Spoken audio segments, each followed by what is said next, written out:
Enes hocam sesim geliyor mu? Evet hocam sesinizi alıyorum. Murat hocam.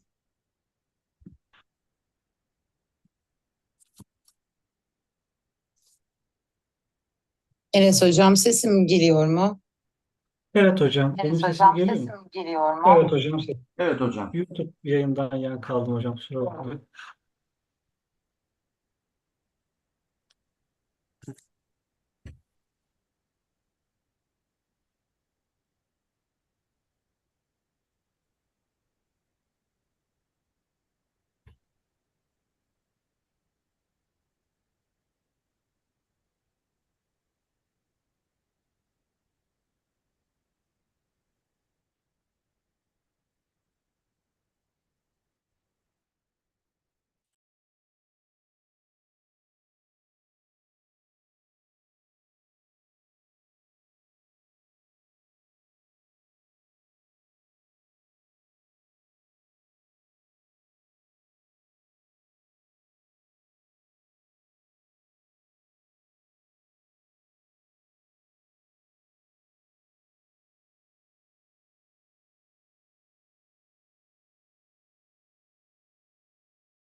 Murat hocam translate rica edeceğim sizden. Tabii hocam başlayalım. Ee, Konuştuğumuz şekilde Ee, gidelim. Şu anda konuklarımız hala gelmeye devam ediyor. Öncelikle Sayın Profesör Doktor Lev Manovich'e bizleri kırmadığı için teşekkür ediyorum. Birazdan açılış konuşmasını yapacağım. 2 dakika içerisinde başlatacağım oturumu. Would like to thank Professor Manovich, participants to get into the room at the moment. In 2 minutes, we are going to start the conference.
Hello, everyone.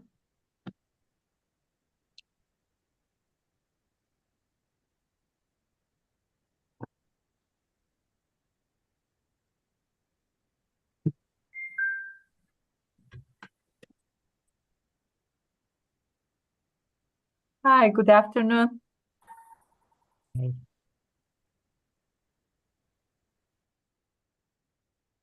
Enes hocam sesimi alabiliyor musun? Evet hocam sesiniz geliyor. Başlatıyorum oturumu. Evet hocam, başlayabiliriz. YouTube Sayın yayınımızı Rektörüm, sayın dekanlarım, değerli konuklar, saygıdeğer meslektaşlar ve sevgili öğrenciler.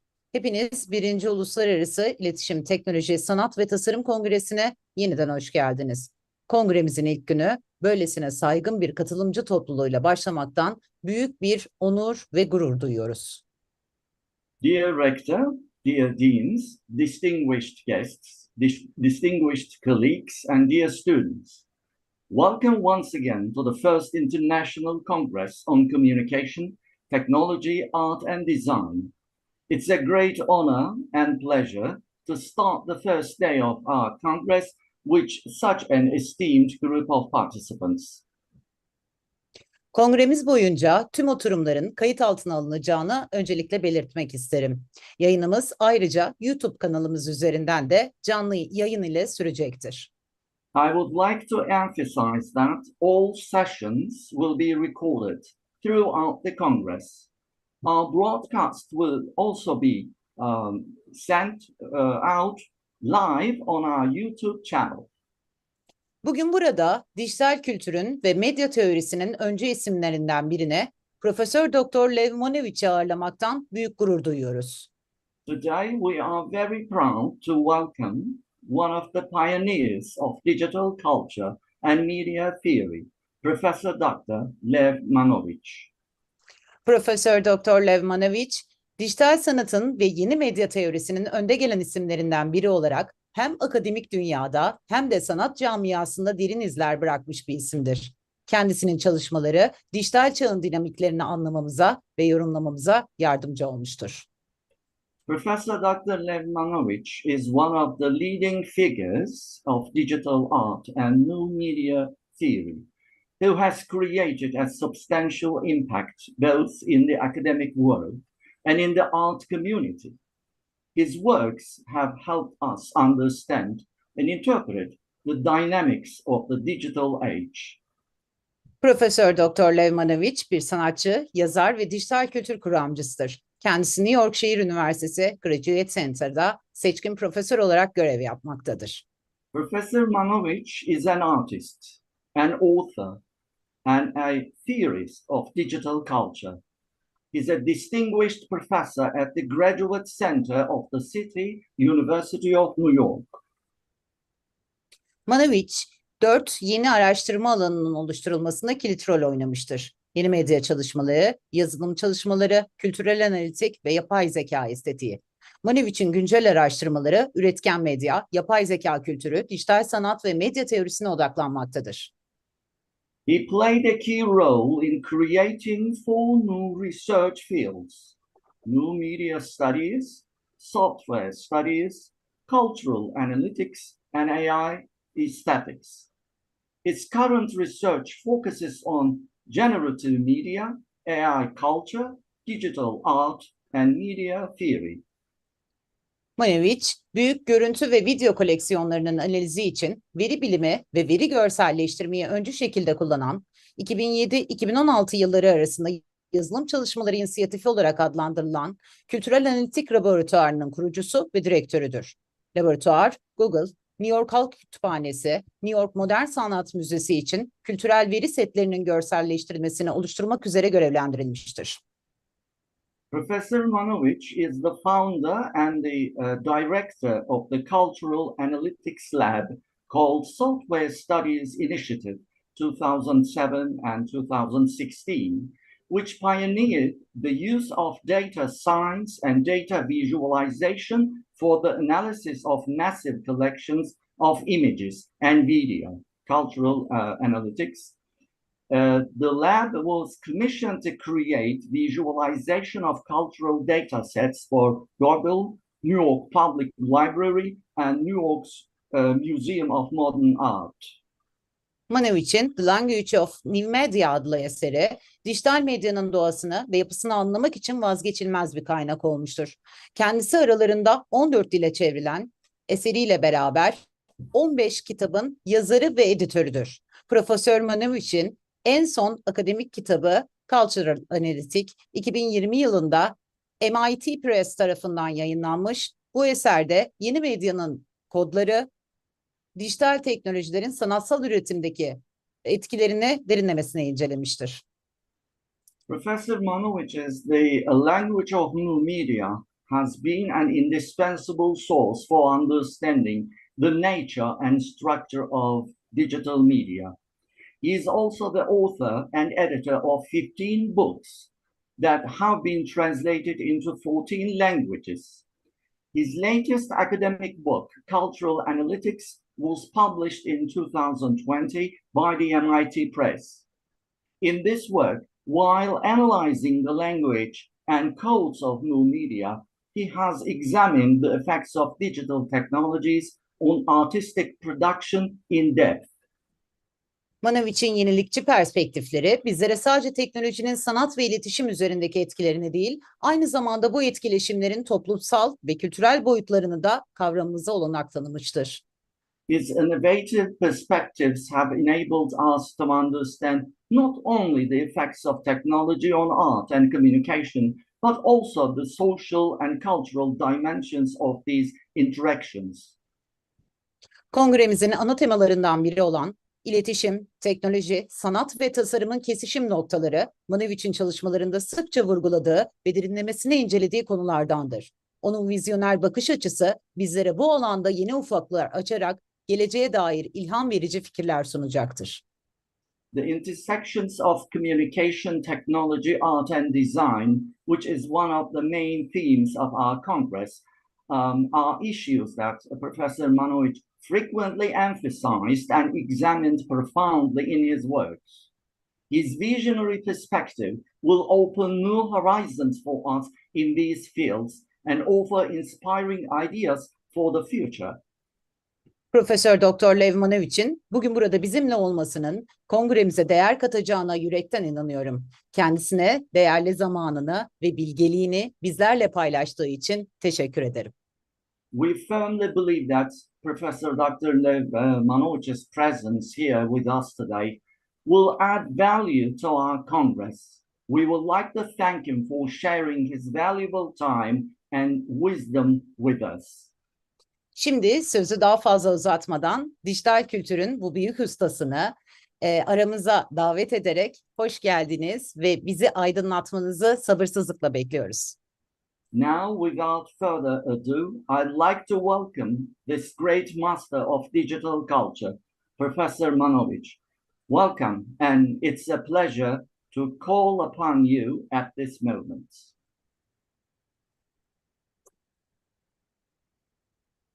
Thank you so much for this much too kind introduction. My only regret is not being able to come at this time.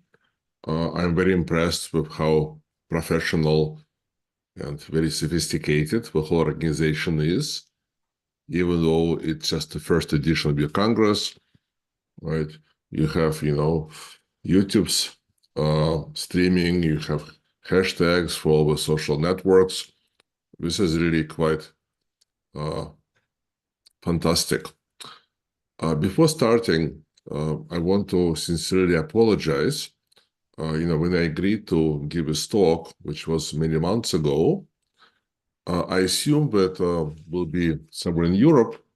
So the time which we selected, which is the evening in Europe, I thought would be perfect. But it so happens that, we're traveling, got tired and came back to home in South Korea early. So it's just a little bit after 2 o'clock in the morning for me.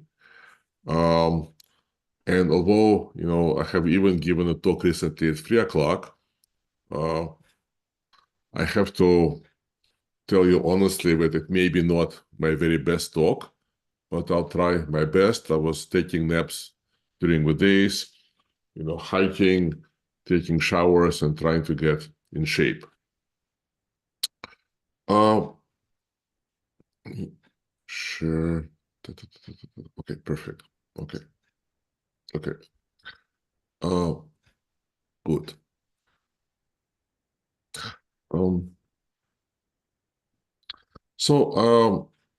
I first written about the emerging impact of artificial intelligence on culture and media already in 2017, and then in 2019, a short book was published in English, was published in Moscow, and it's available online. And in this book called AI Aesthetics, I was mostly kind of speculating about the future impact of AI, because at this point, already it was clear to me that AI, will in a few years play a major role in culture and media as a new technology for generation. But at that point, 6-7 years ago, the actual use of AI was more for recommendation systems, right? So kind of finding relevant, music, books, movies, TV series, and so on. So in 2022, as we know, the progress in generative AI has reached a crucial point, and with my colleague, Emanuele Arieli, in Italian, who is teaching in a design and architecture school in Venice, but living in Berlin. We were having many ongoing conversations, and we decided to do a book together. And I convinced him that to participate in this ongoing emerging revolution, we shouldn't wait until the book will be finished, but we should just, make the chapters available as we finish them. So to date, actually, I forgot to add, there were 7 chapters, and the timing, I think, was perfect because the first chapter was published just at the very end of 2021, and then the last chapters are kind of my reflections on already almost 2 years of generative media. Now, what I'll be doing is presenting and elaborating one of the arguments in the very last chapter, chapter 7. And, it's a kind of fresh material, and it's also, over 2 o'clock in the morning. So I don't have a whole slideshow for you. I just have some selected visual references, and the key reference, if I get to it, I'm not sure, some examples of my own generative AI artworks, but another key reference is one of very influential resource used by lots of users of visual AI tools, with Midjourney library. There are many resources like this online, for our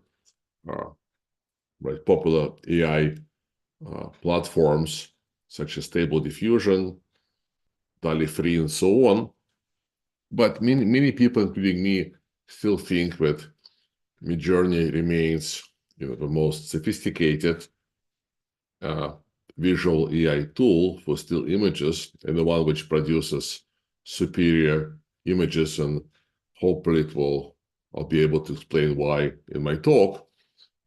So the reason I'm going to use this Midjourney library, created by sort of third party, is that it demonstrates that at this point, there isn't really such a thing as AI aesthetics, right? I think of generative AI as a logical continuation of the basic premise and the basic function, right? The reason for existence of digital computers, which is the computer is a machine for simulating, right? It simulates other machines. It doesn't have its own identity. So it's in its 60 or 70-year history, right? The computer was programmed to simulate the office environment, spreadsheets, typewriters, paintbrushes, digital cameras, cinema tools, scientific tools, virtual companions, etc., etc. So it's only logical that today it acquired yet another function, the function which is both fascinating and almost sublime in its kind of otherworldly scale, which is the ability to generate not every, but a huge population, a huge universe of billions of different images, and in the process to emulate more or less well the styles of thousands of architects, filmmakers, fashion designers, illustrators, graffiti artists, and so on, right? And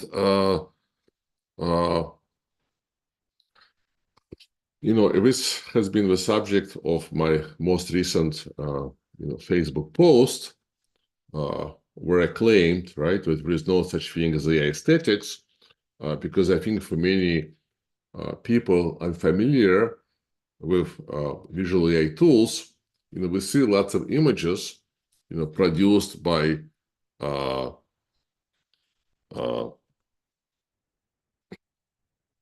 by sort of casual users, and we think that this particular aesthetics of which people sometimes call kitsch, too beautiful, too pretty, exaggerated, bad taste. They think that it's something which comes from a machine. We think that it's something which comes from Midjourney, Stable Diffusion, from the evil capitalistic, in quotes, right? I'm being ironic, of course, companies, but it's not true, right? This aesthetics comes from the users, right? There are a few dozen million, 20 or 30 or so many millions of users of these tools, and this is a reflection of a number of popular aesthetics, which are important to them, right?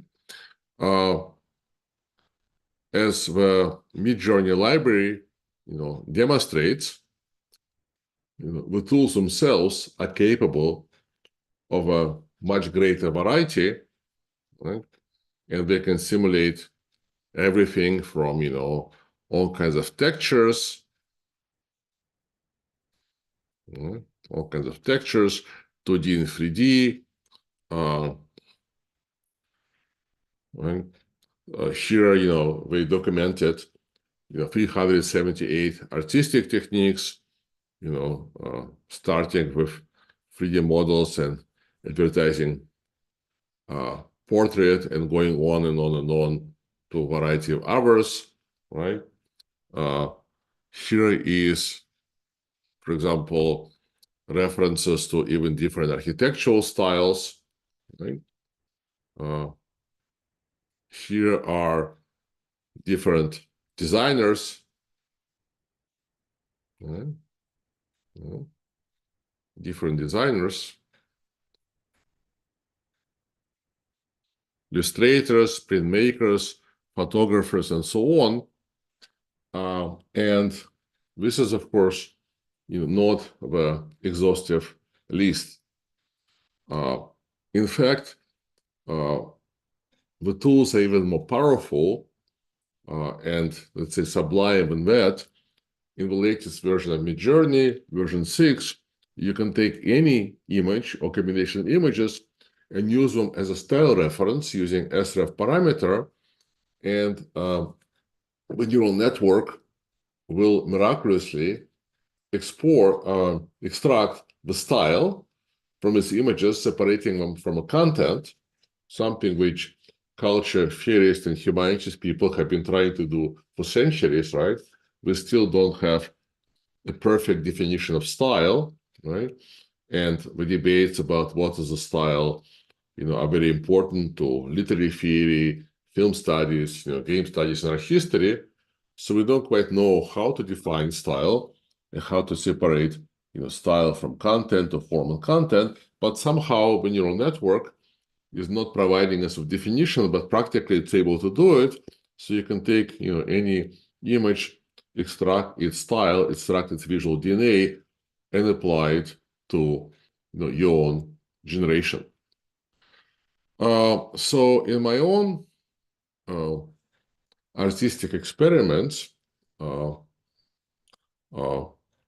which I began in the summer of 2022, and it was very satisfying, to use these tools because I can try so many different ideas, right? I can try more ideas in 1 week than I can do in a lifetime.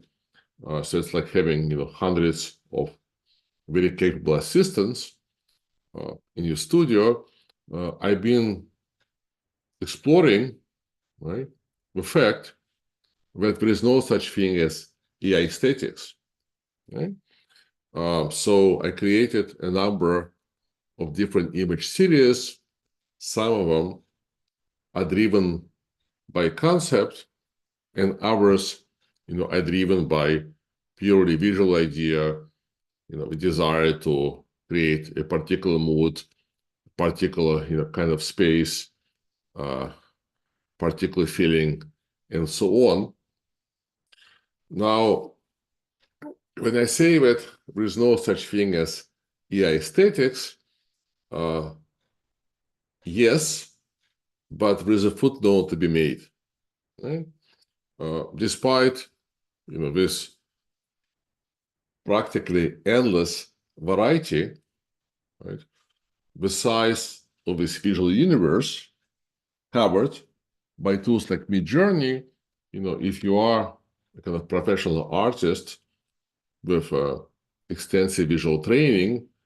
In my case, I started my training as a teenager in 1973, so it's been over 50 years. You do realize that there are some limitations. So like every other artistic media before it, the generative media makes certain things easier to do, and other things are more difficult, and there are certain things which are impossible. But the things which are impossible are only important, I think, to a relatively small group of very visually sophisticated professionals. And I would like to include myself in this group, having been doing, teaching, exhibiting art for 50 years. Like, for example, you can see that typically when you generate some subject, the subject is placed in the center. So sometimes it's a bit challenging to get AI to give you a more interesting composition. And of course, more interesting asymmetrical, compositions, are very popular in photography, in cinema. You can also think of, famous modernist artists such as Degas, which kind of pioneered, cutting subjects, in the middle, etc., etc. And this is a bit more difficult with AI tools.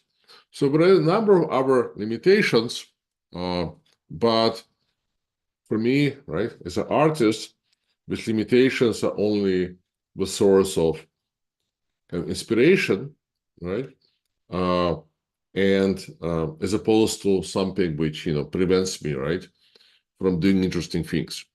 So having made this general introduction, I want to present the argument for today, which, as I said, comes from my last book chapter.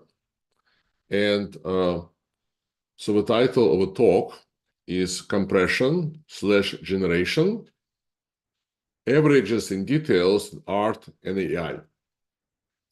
And what happens with argument is that, when you write about digital media, right, or any other new technology, right? Often, you look at it at a particular stage and you say, well, we see with limitations, right?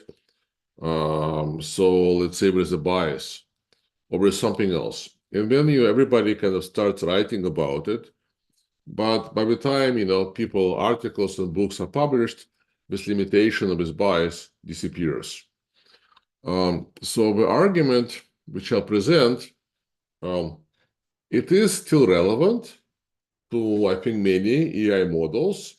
For example, if you generate something in ChatGPT, which uses its DALL-E 3 model, this argument will apply. And it applies much less to Midjourney, because Midjourney has a kind of special secret sauce. So it's able to, I think, take care of some of these issues I will discuss. So then, in view of this, right, sometimes I feel a bit desperate, right? Sometimes I feel a bit sad, right? Because you spend your lifetime writing what you think are particular characteristics of a new media, and then, 20, 30, sometimes 5 or 2 years later, these characteristics disappear because the media becomes more powerful. So then, what is the purpose, right? What is the interesting thing about the argument which I will present? Because perhaps, in 6 months or 2 years or less, this problem will disappear.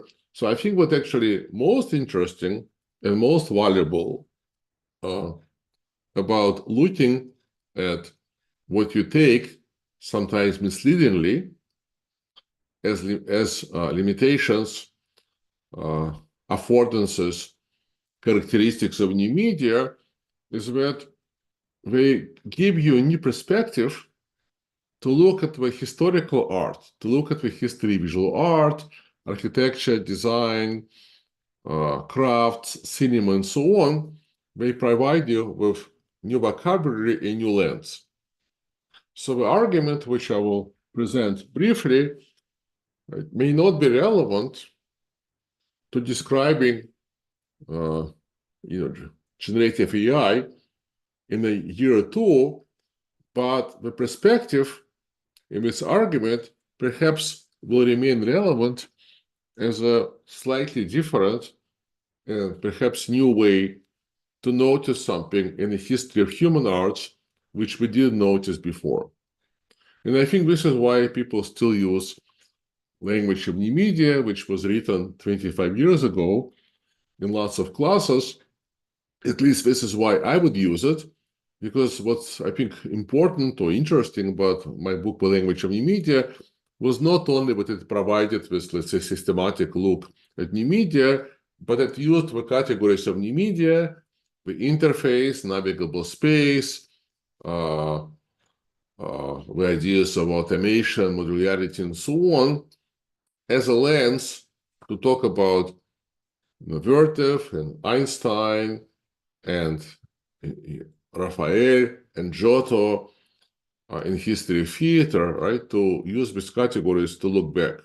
So in the same way, this argument which I'll present, it's presented in a kind of present tense, right?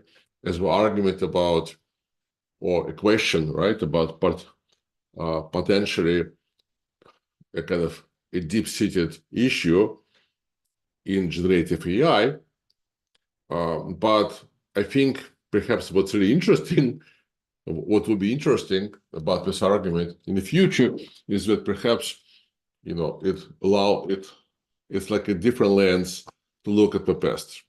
Okay, so let me actually start with this after this long introduction. I told you that because it's 2 o'clock in the morning, I myself behave as a strange AI. So, I can make sentences, but maybe there is no connection from one sentence to the next. Okay. So training generative AI models, I will just, right. Training generative AI models involves compressing human history and culture For instance, the announcement of a stable diffusion AI image model in 2022, and that became the most important model so far in visual realm because it was released as open source. So the announcement of this model in the summer of 2022 included this characteristic phrase. This release is the culmination of many hours of a collective effort to create a single file that compresses visual information of humanity into a few gigabytes. So think about it, right?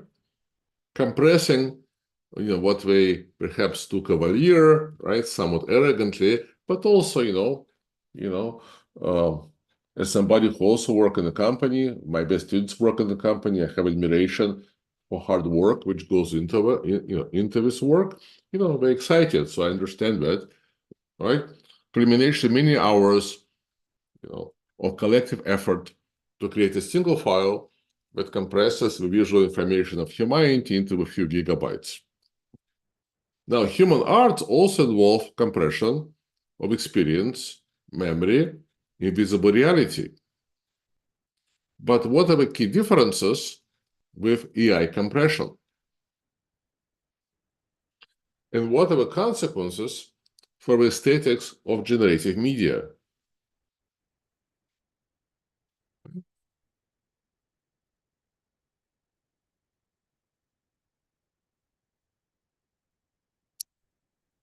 Mhm.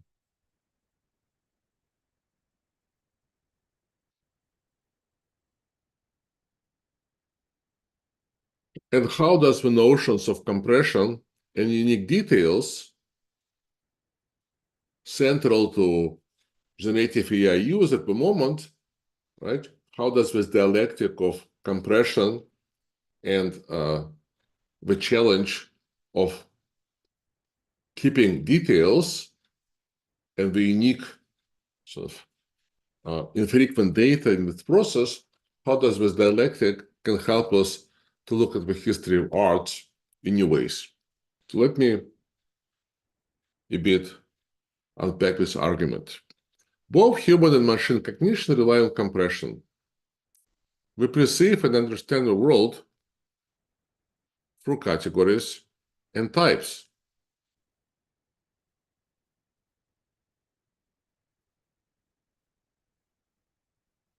But there is a fundamental difference between how compression works in the arts and in generative AI. While artworks often depict characters, symbols, and scenes that condense human experiences, they also frequently contain many concrete and distinct details. This combination of, I'm going to actually get rid of image sharing so you can focus on me and my argument. Right? This combination of general and concrete, predictable and unique, is especially important for modern arts from the 19th period to today, the period of realism. Modern artists compress human world and experience into patterns, structures, and types, just as ancient artists, just as myths, just as fairy tales. But we also typically add very particular, rare, and unexpected to these general patterns. In contrast, when we train AI models, the training data is also compressed, and this happens mechanically, automatically.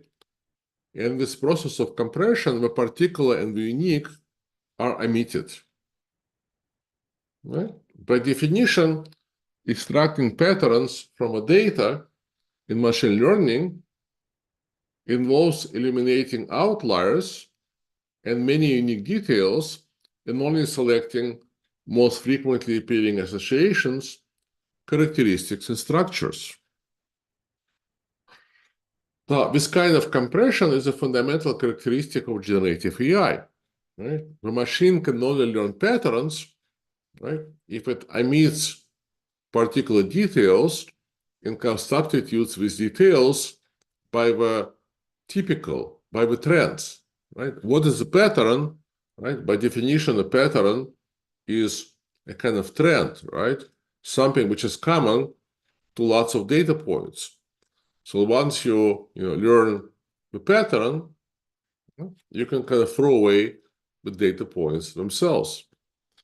And the same, unfortunately, holds for machine learning and statistics in general.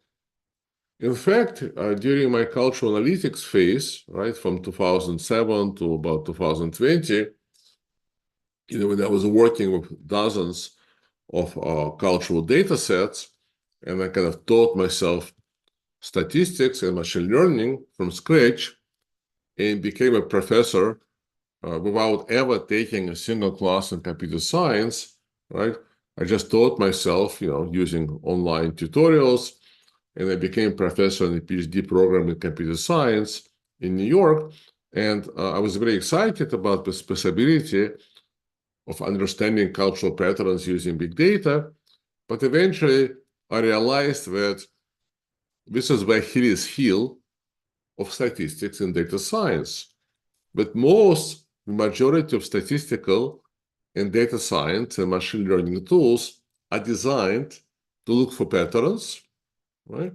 And they're not designed to capture the unique, the rarely occurring, right, the infrequent in the data, which means, if you want to study the patterns across, let's say, billions of AI images, or the patterns in Netflix movies, or other examples of, let's say, popular culture, which in fact is pattern-based, they're perfect, but they're not so great to capture outliers. And I think we can think of a definition of a genius. Historically, genius is a kind of outlier, right? Giotto is an outlier, and Bosch is outlier, and Picasso is outlier, and so on and so forth, right? And there hasn't been that many outliers, right? So this is also my kind of disappointment with digital humanities, which are also based on the same tools and the same paradigms of statistics and machine learning. Right? Wherever you are doing descriptive statistics and kind of summarizing the data, or you doing linear regression, or you're doing cluster analysis, right? All these tools kind of want to throw away the unique, throw away something which doesn't fit the pattern, forget something which doesn't fit into the category. So AI is kind of based on the same, contemporary AI is based on the same idea. And again, for lots of cases, this is fine, right? But different AI tools deal with problem or do not deal with problem differently. So this problem is more apparent, if you're making images, let's say, using ChatGPT, it is much less apparent if you're making images using Midjourney. But it's an issue, and it's not something which we can fix, right? We can fix, other issues. We can fix, biases by giving computer a different data set. But you can't fix this issue because, by definition, machine learning is about learning patterns, and learning patterns means learning what is frequent. So, as I said, depending on which AI tool you're looking at, this problem is more or less apparent. And for 99% of the users who are not expert, fiction writers, screenwriters, cinematographers, or visual artists, they wouldn't even know what this is happening. But for me, for example, it's an issue, right? So given this fundamental limitation, how can I expect AI to create artworks with enough concrete, unique, and subtle detail? If all the most unique, i.e., rare information is not preserved during training, where would it appear when we generate new artifacts? Now, this, to me, in my opinion, is a more interesting and relevant question than the one everyone asks, right? In fact, today it's very easy to figure out if there's a particular person you shouldn't talk to because the person is kind of stupid. If somebody says, can AI be creative? Right? It's a mark of a stupid person who doesn't think. As I discussed in chapter 4 of my book, and as everybody in humanities knows, of course, the association of arts with creativity is a recent notion which becomes only fully established in the Romantic period, so just a bit over 200 years ago. For thousands of years, humans were creating artifacts that today I admired as the very best art ever created by our species, even though their authors didn't have the goals of inventing anything new or being creative, right? These ideas simply did not exist 250 years ago, right? So when people keep asking, can AI be creative, right? It's a kind of idiotic question because this question was not central or was not even meaningless. It did not exist for most of the history of human art. Why is that? Well, for example, in the Christian tradition, right, in the Western tradition, there can be only one creator, God, right? So God is the one who created everything, right? And all the human, craftspeople, there's also no artist, of course. All the human, craftspeople can do is to imitate God's creation. So, in fact, this idea of imitation, right, the concept of imitation was central to understanding of art from Plato and Aristotle until the second half of the 18th century, right? The idea of mimesis and some other ideas. Okay, so if we want to ask, is AI capable of creating great art? We should say, well, is it really capable of expertly imitating? Right, and it is, right? It can imitate styles of thousands, as you saw, artists, fashion designers, architects. It can create images of existing, non-existing objects, and with maybe only 0.01% of trained art professionals, which is better, right? You all know these experiments, right? There are papers published about it, that for lots of tests, graduate record exam and other kinds of tests, right? Or even the test on creativity, right? AI is usually as good, right? Better than 95 to 98 or 90% of people in the room. Well, for the art, I would say it's about 99% better, right? Now, let's continue. So one way to think further about the difference between compression in art and in AI, data science, and statistics is by considering the notion of average. In descriptive statistics, we use average measures such as mean, median, or mode, or standard deviation, right? We know the single number which describes how varied the data is. Now, the mean in particular is the arithmetic average of a set of numbers. For example, the mean of a set of 8 numbers, 1, 2, 3, 4, 5, 6, 7, 8, is 4. Now, the mean captures the average tendency of a data set, but it doesn't preserve any of its details or its specificity. We can come up with an infinite number of sequences that will all have the same mean of 4.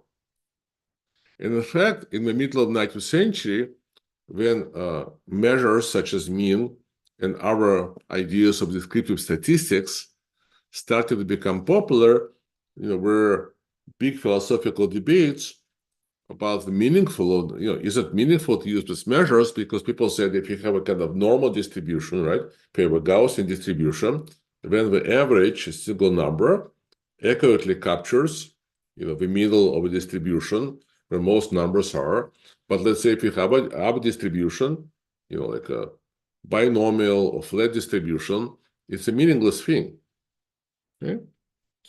Now, in contrast to statistical measures of central tendencies such as mean, literary characters created by best realist writers in the 19th century, such as Balzac, Flaubert, Zola, Tolstoy, Dostoevsky, combine the general and the specific.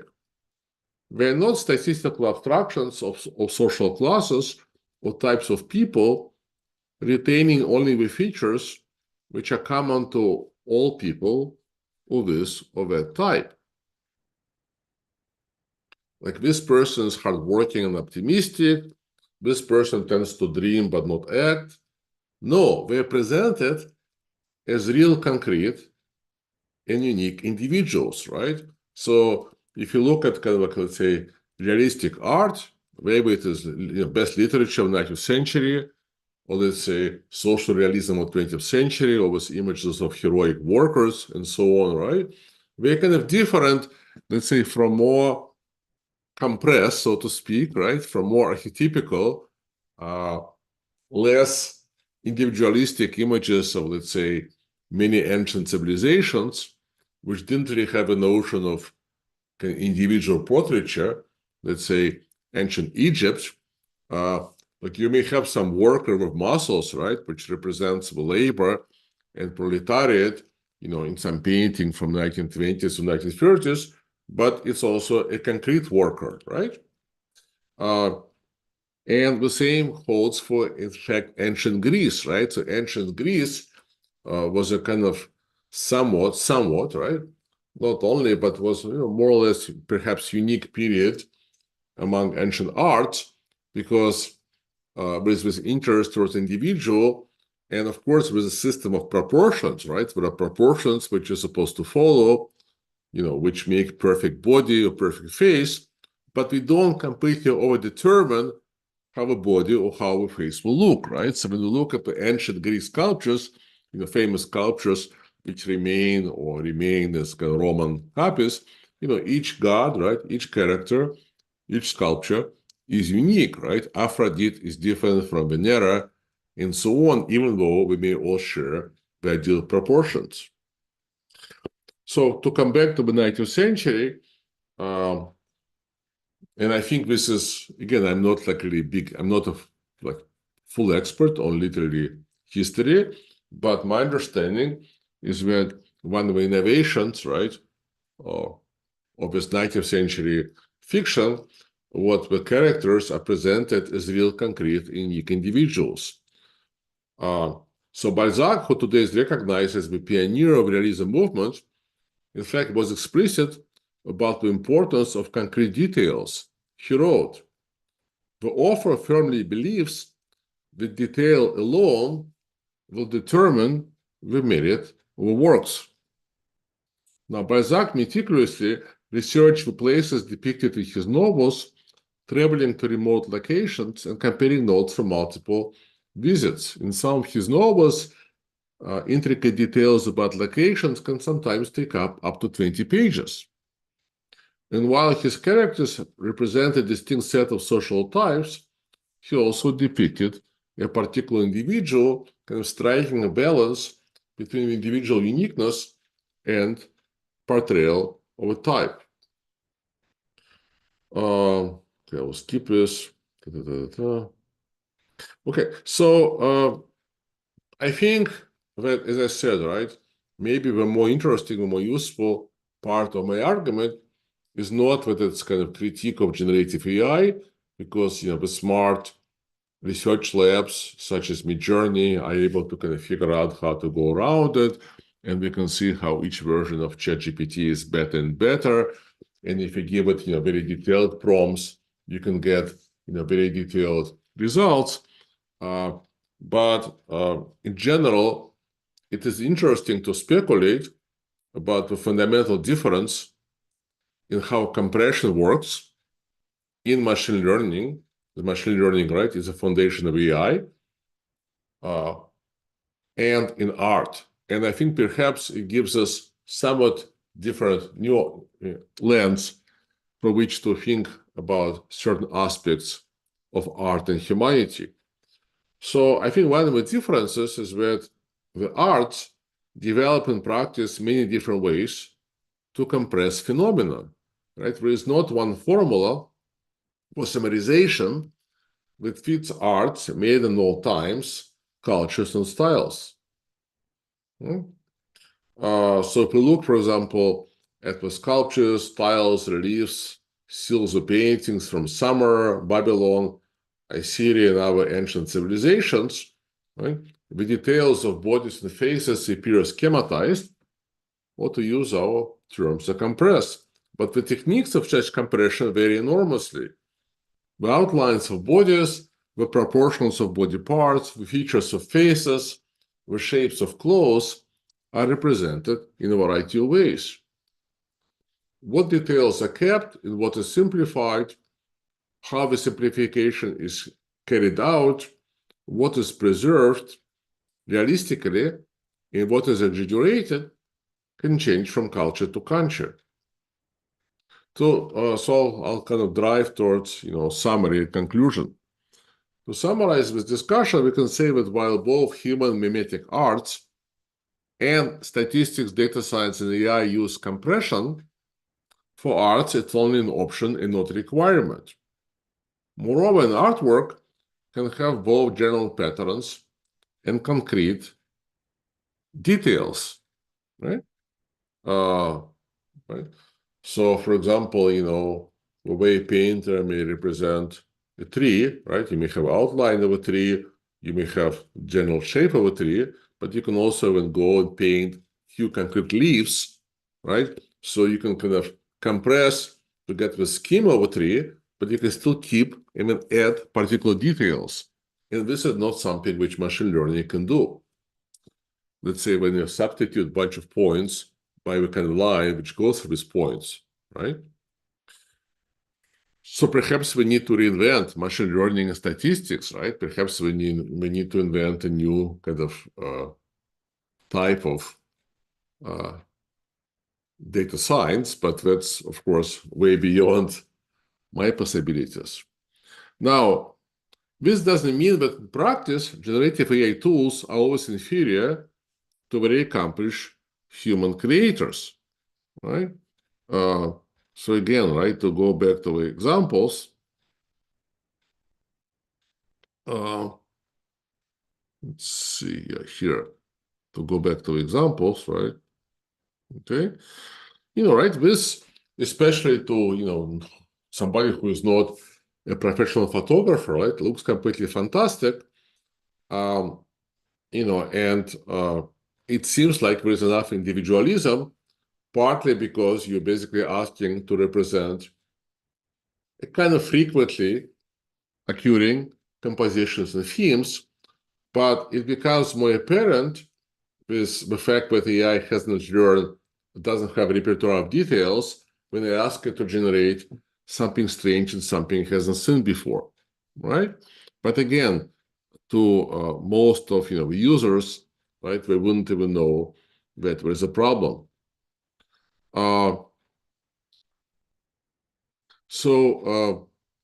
To summarize, right, this is not a problem if you're writing a novel, a movie script, I don't know, a recommendation letter about your student, if you're making some virtual photographs, which follow a particular genre, right? Because AI is very good in simulating conventions of particular genre. In other words, this is not a problem if I aim for, we can say, a kind of pre-realistic, kind of ancient aesthetics which is of schematic and aggregated representations, right? If I'm interested more like in a classical tradition or something like, metaphorically speaking, ancient Egypt, as opposed to Balzac, Flaubert, right, or Courbet, i.e. if I want only archetypes. Ancient, classical, and modern arts give us plenty of examples of great artworks which use such approaches. And contemporary culture, right, contemporary everyday life is full of examples of us kind of following genres, right? This is why, a bunch, 5 or 10 years ago, when Google introduced automatic completion in the email, right, most of the time it works. because when we write short emails, in fact, we follow a kind of genres, right? So it's not a problem. Only when you want to pursue a different aesthetics, which combines general and concrete, or want to represent something which AI has never seen before, something which we haven't seen before, but with enough concreteness, only when this problem occurs.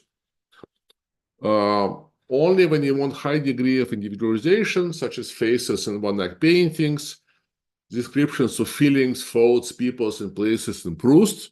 My big project for this year is not writing another book, but actually I'm reading like a recent wonderful Russian translation of one of a volume 3 of Proust, and just marveling. I mean, it's the most amazing thing I ever read because of his mind, right? Because his mind is unique. Architecture details in Antoni Gaudi buildings, this can be challenging, right? So again, I hope that this, despite late hour for me and me jumping around, I hope what I said made some sense. So this is not meant as a kind of criticism of AI, statistics, and machine learning, but it's simply kind of pointing out at a kind of conceptual foundation of these cognitive technologies, even using this idea of compression to perhaps look at arts and get maybe new appreciation for the inventiveness of, I don't want to use the word creativity because it's a modern term, but let's say inventiveness and variety of way the human experience has been compressed in different historical periods in the arts, and also appreciation for kind of modern era, which is not only the era of modern and conceptual, but also era of realism. And this is where we are. So I hope I probably took way too much time. I apologize, and I'll be very grateful if we can have time for a few questions, because when you give a talk and it's 3 o'clock in the morning and nobody asks you anything, you said, what does it mean? Why did I do it? Why did I spend my life doing it? Anyway, sorry, I probably haven't left much time, but I hope it was a bit interesting. So thank you so much. Okay. Thank you so much. Profesör Manovich tarafından sunulan çok değerli konuşma için teşekkürlerimi sunmak istiyorum.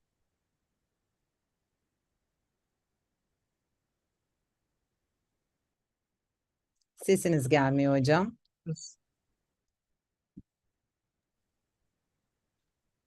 Murat hocam, sesinizi alamıyoruz.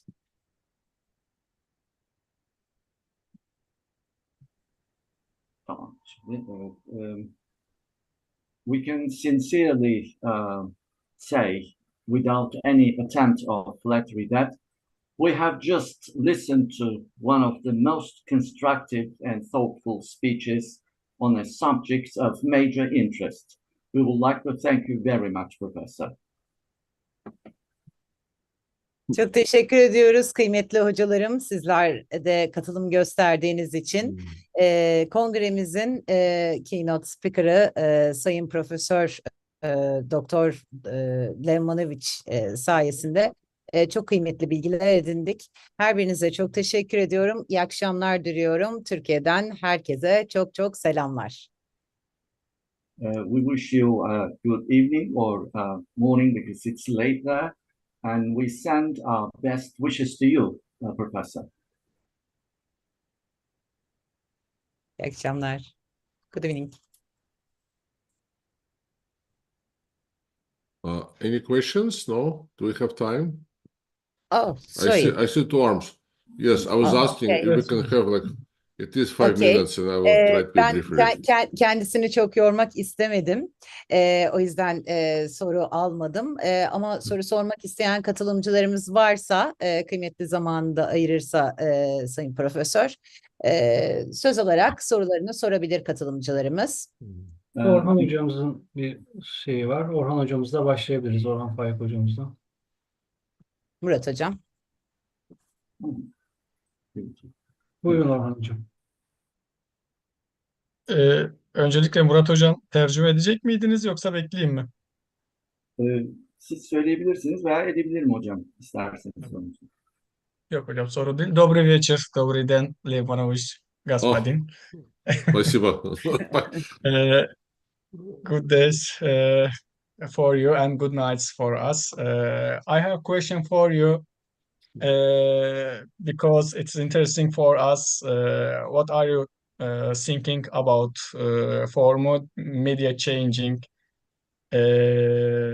How do you see our works from USA, for example, Turkey and neighbor countries, about artificial intelligence works? Can I explain again? Yes, maybe some Okay. example. Yes. What do you think our artificial intelligence works, and how do you see from USA our works? By works, you mean, but what do you mean by works? Artworks or technology or? Artificial intelligence works, yes. Works of artificial intelligence, Turkish. Please send me some, okay, send me your best, send me like a collection of what you think are good examples. I will study them. And then, you know, I will have some, you know, opinion. Yes. In general, right? In general, you know, just as you know, as many other, right? As many other contemporary media tools and the tools for representation. You know, these tools are, right, more or less universal. I mean, I believe that you can, right, interact with, for example, ChatGPT using, you know, Turkish language quite well. I mean, I see on Facebook, for example, I follow many intellectuals, you know, poets, writers who are from Russia or Ukraine, so we use Russian language, and you know, it's quite okay. I think it's very easy and maybe a bit reductive to jump to the argument, you know, that this is, you know, another tools with American biases, etc., etc. Yes, you know, every tool, every medium, every tool, including human language, including, you know, fresco painting, has some limitations, and the human cultures have worked with limitations for many thousands of years. So sometimes pointing out limitations and pointing out at the origin of particular tools becomes just a way for people to be lazy. As I try to indicate in my talk, you know, there are some limits, of course, but every medium, you know, has some limits, and sometimes, you know, if there are stronger limits, it's only better. For example, you know, black and white silent cinema of 1900, 1910, 1920s created its unique, right, cinematic visual narrative languages, and then this language was kind of lost when the cinema, right, moved towards sound. So like many other expert users of Midjourney, sometimes I use early versions, version 3, 4, 5, because in fact the limitations of these early versions is what better. But I think perhaps a place like Turkey in some ways may offer also some advantages, because you are kind of removed, right, from you know, US. You have your strong visual artistic traditions, so it's up to you to make interesting things. But let me just say that today, right, the most celebrated digital artist and the artist who uses AI is Rafik Afindal, right? He's a friend of mine. I mean, he is right. He is famous, maybe too famous, but it's okay because he's an interesting artist and he's from Turkey, right? So there's another well-known Turkish artist who is a professor at the University of California, San Diego Art Department, where I used to teach for 17 years.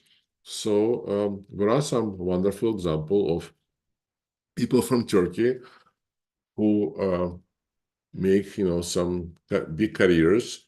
The question is, can you do it while staying in Turkey, right? That's, I don't know, right? This is a different discussion. So the people I know left Turkey and then they become famous, right? And of course, that's a dilemma of of majority of countries, right? I myself left Russia 43 years ago, right? So, I don't know if we have time for. Sorry, I'm sorry for my long answer. I can just be very short. Yes or no? Maybe we can have time. Maybe Dr. Dugba Gulay? Gulal? Yes, Thank can you. you hear me? Hocam. Thank you. Begüm Hocam, çok sağ olun önceki. Thanks so much for this nice introduction. Can you hear me well? I think so, right? Yes, I can hear you. Okay, thank you. And thanks for this inspiring talk. I have many questions, but I will pick one question, one specific question about the concept of mimesis. And Yes, thank you. Great. You have mentioned about the concept of mimetic idea in terms of art and creating the new shapes and forms, especially in terms of artificial intelligence. And we see this notion of mimesis in Aristotelian logic, and then we also see in Plato, the idea of mimesis is very significant notion to create a metaphysical approach to the art, especially in representation of the nature and beauty itself and its own account. So I don't want to go further with this idea, but my question is this: does mimesis really work sufficiently through artificial intelligence? I got the sense that you're so skeptical. If I am right, maybe I'm totally wrong. You're so skeptical about its creation for this kind of mimesis compared to classical art. Well, thank you. I appreciate when people ask me, actually what I talked about doesn't happen very often these days. So I appreciate it. Yeah, well, of course, it's a long discussion, and my whole book is also about it. I wonder why you felt that I was skeptical, because I thought what I was saying is that, in general, these tools are fantastic, they're very capable, but there are some limits, and the limits have to do with when you try to represent something which doesn't fit into a particular genre, right? A particular stereotype, and trying to imagine something like this with sufficient unique detail. So I kind of wanted to shift discussion, right, from the idea of creativity, because, as I said, it was not an important idea for the arts for most of humanity history, to this idea of representation. No, I'm very, very excited. Today I spend, 7 hours, 8 hours in front of a computer creating hundreds of images, and just absolutely fascinating of how how masterful we are in terms of composition, color balance, etc. But what was frustrating to me is I basically had to choose. Between. See, maybe show some example, very, very briefly. So I had to choose between. This is basically what's going on. Just see. Let's say, for example, we go here, right? Okay. So this is like a series I've been working on since last year, right? Okay. So I wanted to kind of create images with aesthetics, which looks a bit hand-drawn. And I was, interested in this very strange, very kind of like spaces of fragments, right? So to do that, I had to, choose a particular setting. and AI is generating all these fragments, and I'm kind of fascinated, right? What these fragments are. But if you look at the hands, if you look at the arms, and even if you look at details, right, it kind of things are breaking apart. Because here I'm asking AI to create something unfamiliar, something it hasn't seen before, and the mood, the feeling, right, and the composition is really great, right? Much better than I could do. But as you see, maybe this is an example I should have shown in the beginning. If you actually look at details, right, they're not precise enough. And also, if you look at faces, the faces are a bit generic, right? The faces are a bit generic.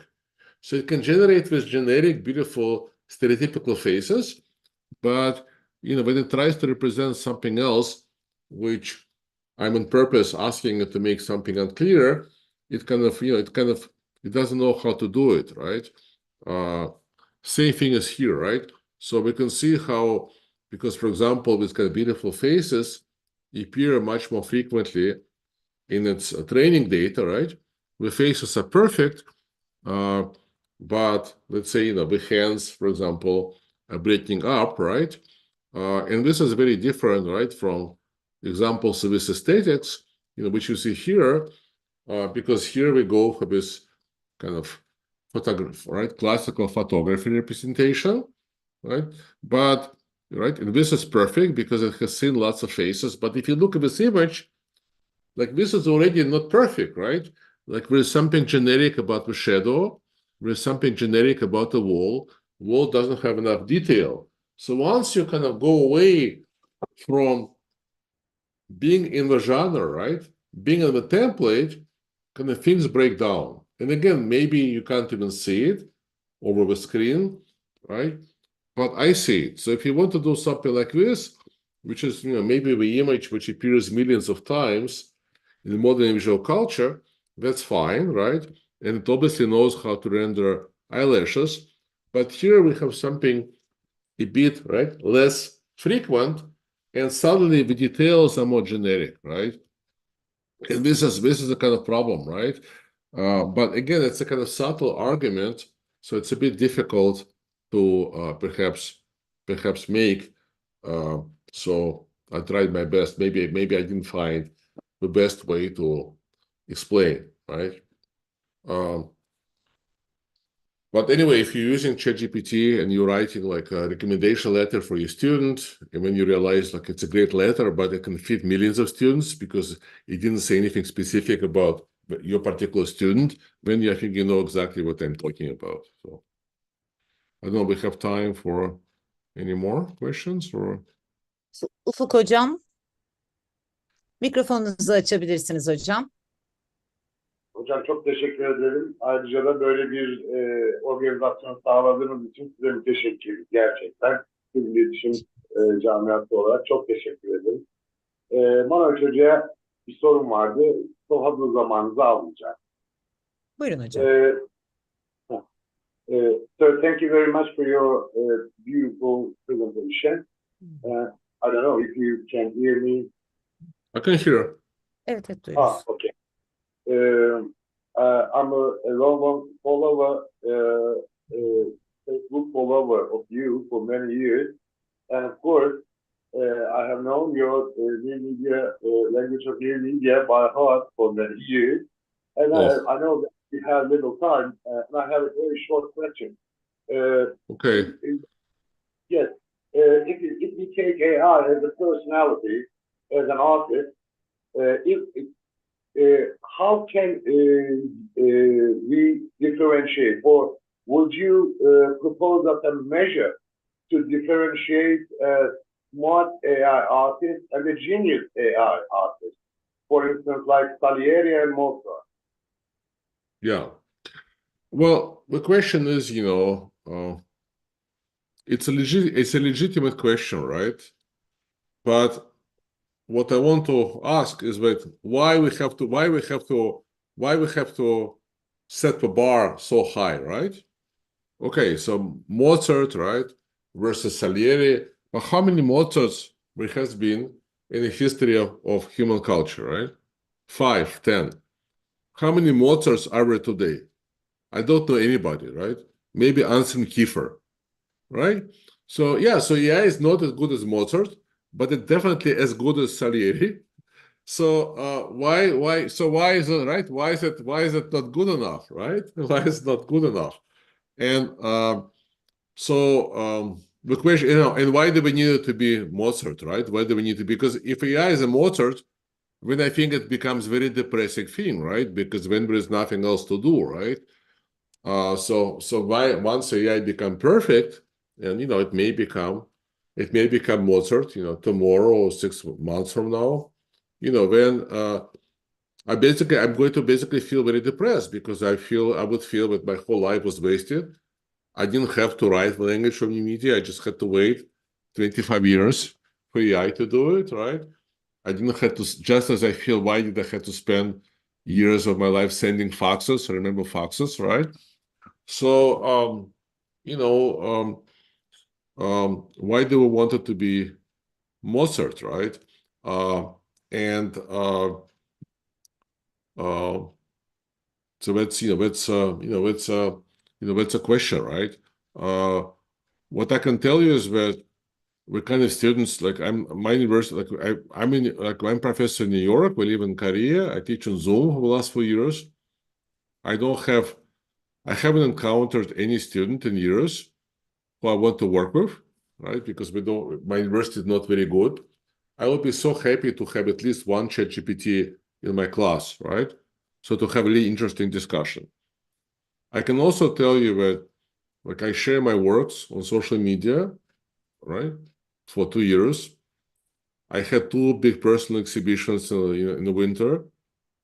And then I can give ChatGPT my images and ask it to be like art critic and give me analysis. Yes, it's not genius, but it's way better than what any human told me about my art in the last 2 years, right?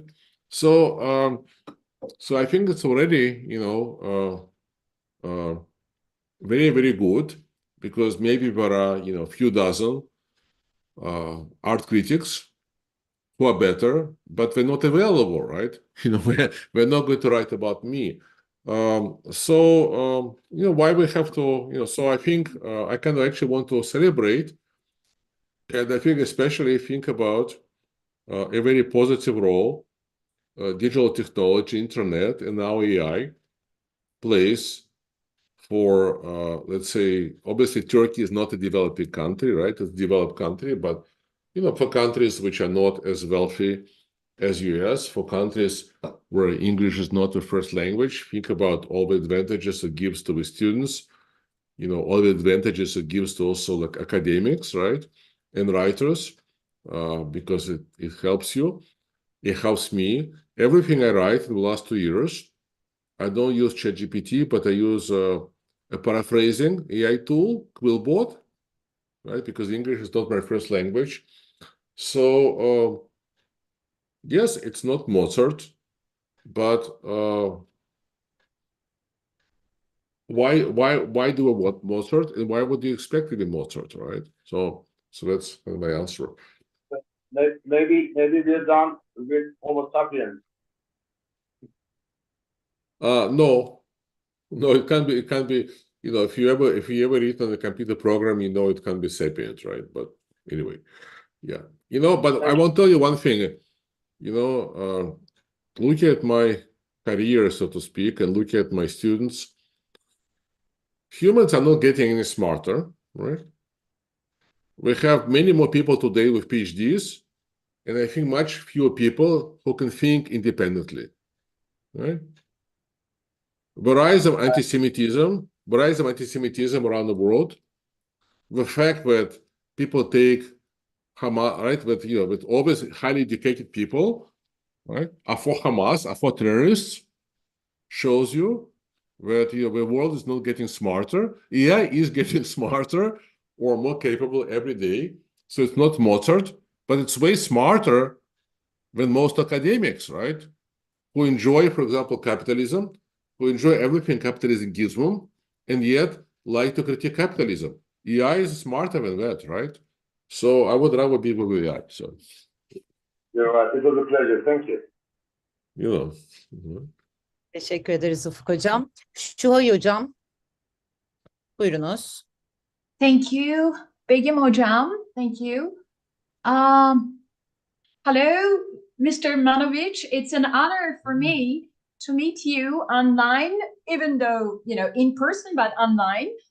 I'm just asking you, it's not very related to art. I'm just asking out of curiosity. Have you been to Istanbul?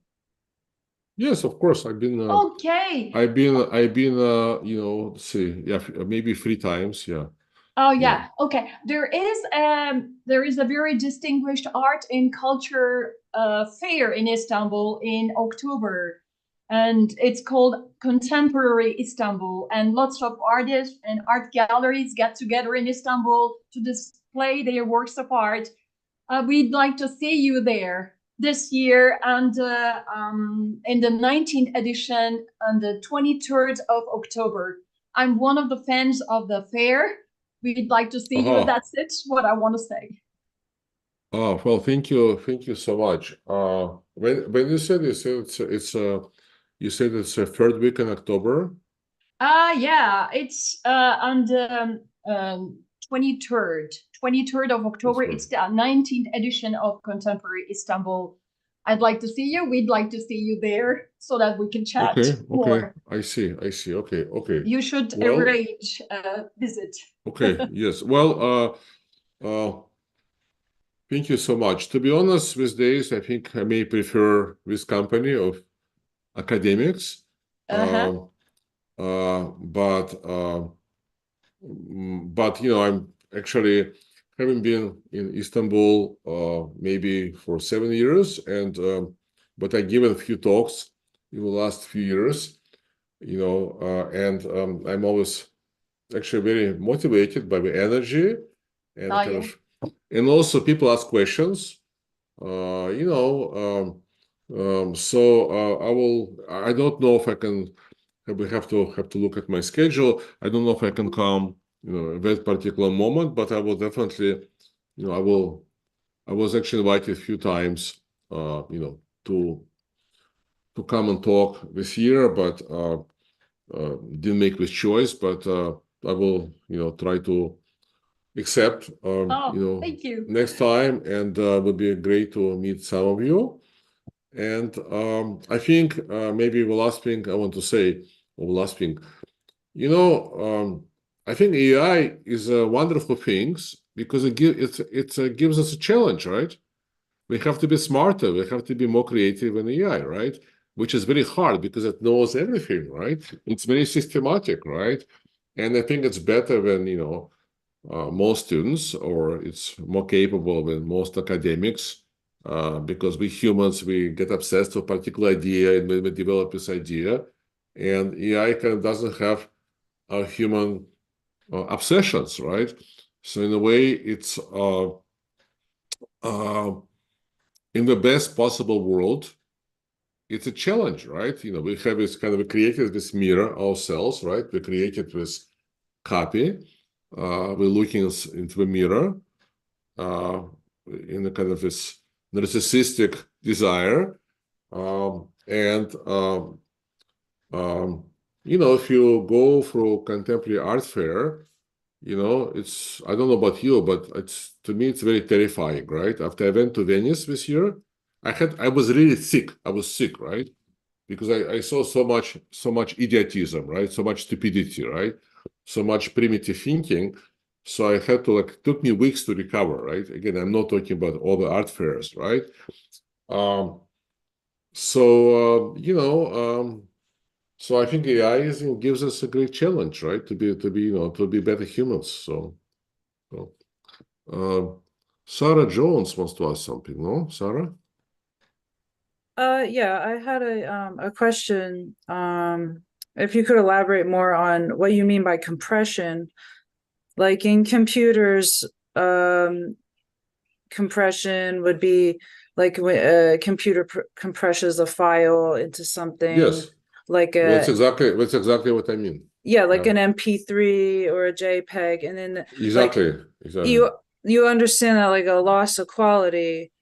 Usually, yes. Not always, but sometimes. Lots of details, right? So okay. So for example, Okay, so let me very briefly. So how does, for example, like how does a popular, I don't know if JPEG, I mean, JPEG is a bit more complicated, right? But let's say, like this is a very simple, let's say, compression scheme for images, right? So imagine you have an image, right? And typical image, has some areas of similar colors, right? So imagine you start at the upper left corner. You say this pixel has a particular value, right? And when you keep like going, you say, oh, all these pixels, until a new area, we have more or less the same color. So instead of saving every pixel, I'll just save the average color and how many pixels. So this is why, for example, if you like take an image of like Manovich, it will compress very well because let's say Manovich or something like this has just a small number of areas which are more or less the same color, right? Whereas if you compress like, I don't know, Jackson Pollock, sorry for my example, it will compress, right, badly. The problem is that, right, again, this is not how JPEG works today, it's more sophisticated, but it's a good explanation, right? The problem is, of course, in some cases, all these pixels may have exactly the same color, and then you don't lose any information. In other cases, these pixels, right, may be slightly different, right? And then you kind of get it when you throw away this information, right? So I know that I haven't really defined what I mean by detail, right? And that's actually kind of difficult. So detail doesn't simply mean like small things in the image. It can be, for example, like a small variation, right? But this is the example of compression. Another example, let's say when you do like statistics, right? You have a bunch of points. So you fit like a trend line, right? Going through the points, right? But the trend line only works if all the points lie, in fact, close to the line. But if points are all over the place, if points are like, if it's all outliers, then the trend line is kind of meaningless, right? So this is, so in fact, I do mean compression in a completely, right, in this kind of statistical computer sense. But what I try to do is to take it and then use it as a concept to look back at the arts, as opposed to using very similar concepts, which are, but maybe slightly different, such as stereotypical, cliche, summarization, general, right? So maybe think about compression. But again, this has just been a sketch, right? It would probably take a whole book to develop it. But I hope it made some sense. Yeah. The thing I'm interested in is the way computers compress. Yeah. Seems to be more static than, maybe it's right. digitization which causes this. Well, it's not digitization. It's basically it's also like in statistics, right? Statistics is also so it's actually before computers, right? Machine learning, right? Machine learning precedes computers. Yeah. Well, that's the whole point, right? Is that the way compression operates in computers, statistics, and AI is mechanical, right? So it kind of happens. So you don't really choose what gets compressed and what not. Whereas if we apply this idea to history of art, right, we can talk about subjective compression, or we can talk about the creative compression, but I try to avoid using the word creative, right? For example, I was, thinking about, like some modern artworks where, like, the faces may be more abstract, but with lots of detail, let's say, in the dress, in the clothing of characters, and this is done on purpose, right? This is done on purpose. So when art uses, let's say, compression or aggregation or summarization is more creatively, right? It kind of plays with our expectations, right?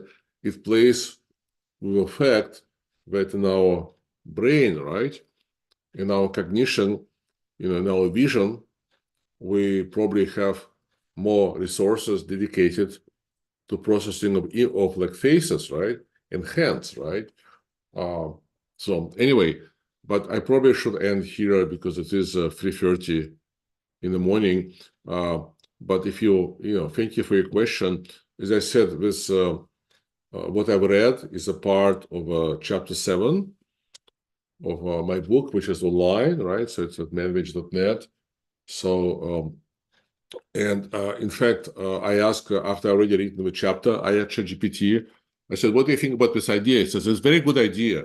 So can you like explain compression? So I'm actually going to add this to the chapter as a kind of footnote, right? So anyway, I want to thank everybody. I want to, for showing up. I wish you a more successful Congress. I congratulate you on extremely professional organization. And,